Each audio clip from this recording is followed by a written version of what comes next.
कहा वो चांद आजाद पे- हुआ है, ये बर्बाद हुआ है। हाँ, वो आजाद हुआ है, ये बर्बाद हुआ है। कहते वो चांद पे और हम सड़क पे भीख मांगेंगे, कटोरा लेंगे और भीख मांगेंगे। हालत तो यही है ना, आप कटोरा दे दो हमें, हम भीख मांग रहे हैं बस, और क्या करना है। तो अफसोस नहीं होता कि काश मैं भी पढ़ा हमारी लिखा होता। हुकूमत ऐसी है कि हम आगे पढ़ ही नहीं सकते। जब तक हमारे बेसिक पॉइंट ऑफ व्यूज नहीं क्लियर होंगे, हम जीडीपी की बात करना ही फजूल है। सबसे पहले तो हमारा डेमोक्रेटिक राइट है। ठीक है। देखिए इंडिया के पास भी एक प्राइम मिनिस्टर आया है, चाय वाला एक प्राइम मिनिस्टर आया है। पाकिस्तान यहाँ पे भी कोई आएगा तो तरक्की कर जाएंगे। एजुकेशन देख लें, वो चंद्रयान पर पहुंच गए हैं, हम यहाँ पर जो है वो अभी अपने झंडे के ऊपर जो है वो चांद तारा देख के खुश हो रहे हैं।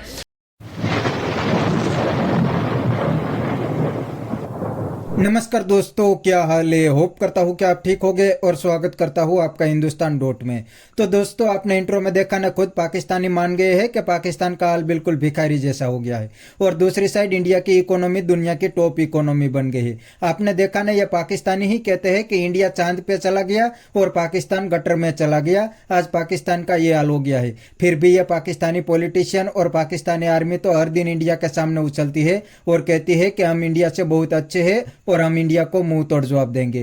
तो दोस्तों, बिना टाइम वेस्ट किए वीडियो में आगे देखते हैं इस बात पे पाकिस्तानी पब्लिक के रिएक्शन। अगर आप नहीं है तो पहले चैनल को सब्सक्राइब कर लीजिए और वीडियो को अंत तक देखें। When we talk about India, India is the third largest GDP in the world. आपको क्या लगता है, क्या रीजन है जिसकी वजह से we have seen that Asia is flourishing in that way, but एक साइड पे हमारे चाइना, एक साइड पे इंडिया, बट बीच में जो पाकिस्तान का एक सिनेरियो है उसके अंदर हमें कुछ खातरख्वाह चीजें नजर नहीं आई। ये बड़ी बेसिक सी चीज़ें हैं जो हमारी ठीक होने वाली हैं। जब तक हमारे बेसिक पॉइंट ऑफ व्यूज नहीं क्लियर होंगे, हम जीडीपी की बात करना ही फजूल है। सबसे पहले तो हमारा डेमोक्रेटिक राइट है। जब तक डेमोक्रेटिक राइट नहीं हमें मिलेगा, जस्टिस सिस्टम ठीक नहीं होगा। जब जस्टिस नहीं ठीक होगा तो सिविलाइजेशन नहीं होगी। सिविलाइजेशन नहीं होगी तो लोग बाहर से नहीं आएंगे। सोशलिज्म नहीं होगा। सोशलिज्म नहीं होगा तो जीडीपी तक नहीं पहुंचेंगे।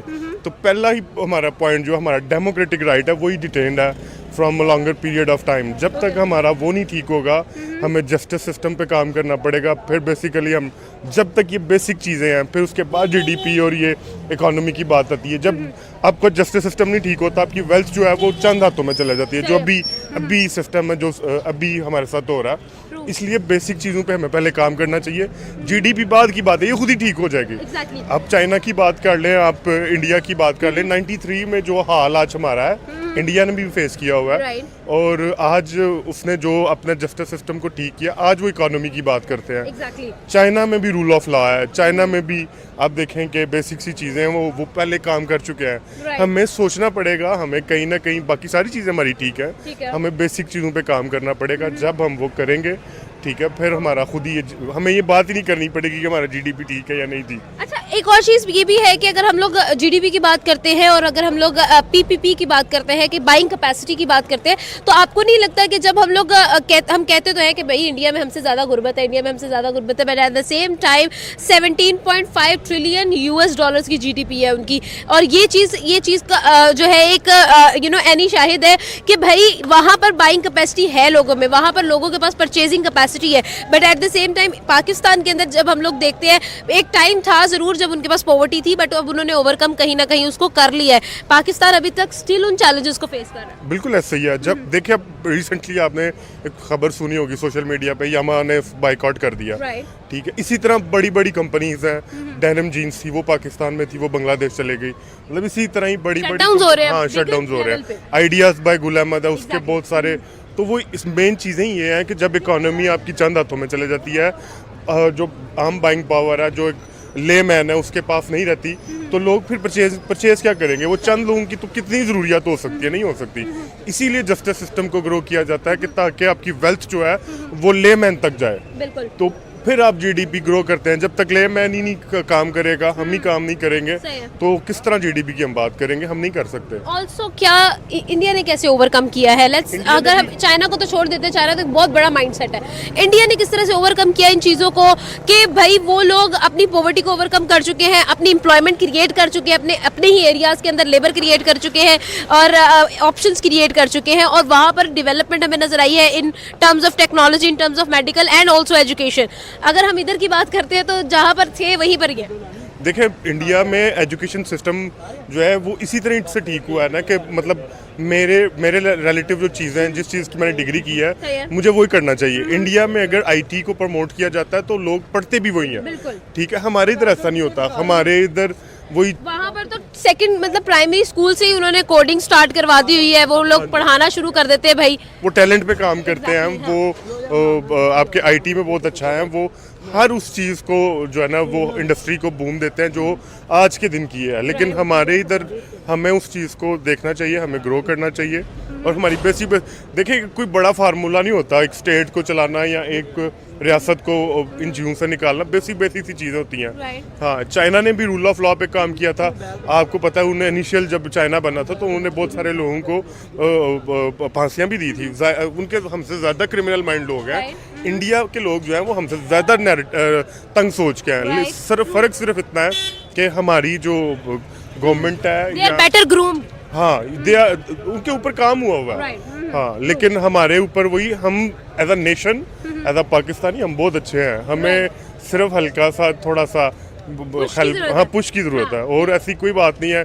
चाइना हमसे बहुत आगे नहीं है। हमारी सोच, हमारा सब कुछ, हमारी तहजीब, हमारा रिलीजियस, हमारी एक ही हर्डल है, वो हमारी सोच है। सोच नहीं, वही हमारी एक ही हर्डल है, सिर्फ हमें इंसाफ नहीं मिलता, that's it. India is the third largest GDP in the world, और अगर देखा जाए इन नंबर्स बात की जाए तो 17.56 ट्रिलियन यूएस डॉलर्स की GDP right now India contain करता है, सस्टेन करता है राइट नाउ। अगर देखा जाए तो इससे डेफिनेट बात है कि ये चीज़ प्रूव होती है that India has worked in their economical sector. इसी वजह से वो नंबर 5 पे स्टैंड करते हैं जब इकोनॉमी की बात आती है। आपसे मेरा सवाल ये होगा, कैसे ऐसा है कि अगर हम लोग नंबर 1 की बात करें चाइना इज देयर, नंबर 3 की बात करें India is there, but Pakistan की बात करें तो ओनली 38.8 बिलियन डॉलर्स की हमारी जीडीपी है। क्या कहना चाहेंगे? देखें, जब से मोदी आया ना तो इंडिया की तकदीर बदल के रह गई है। ऐसे हुआ है जैसे कोई वो रजनीकांत नहीं आता, वो चलता जाता है और पीछे से जो है वो दुनिया बदलती जाती है। कि कोई रजनीकांत वाला जो है वो मोदी ने सीन किया है। पिछले 10 साल के अंदर उसने ऐसा अपने इंडिया को ज़मीन से आसमान पर लेके गया है कि दुनिया हैरान रह गई है कि थर्ड लार्जेस्ट इकोनॉमी है उसकी, और मे भी आने वाले वक्त के अंदर वो सुपर पावर बन सकता है। क्योंकि देखें, ये बड़ी अच्छी बात कही आप।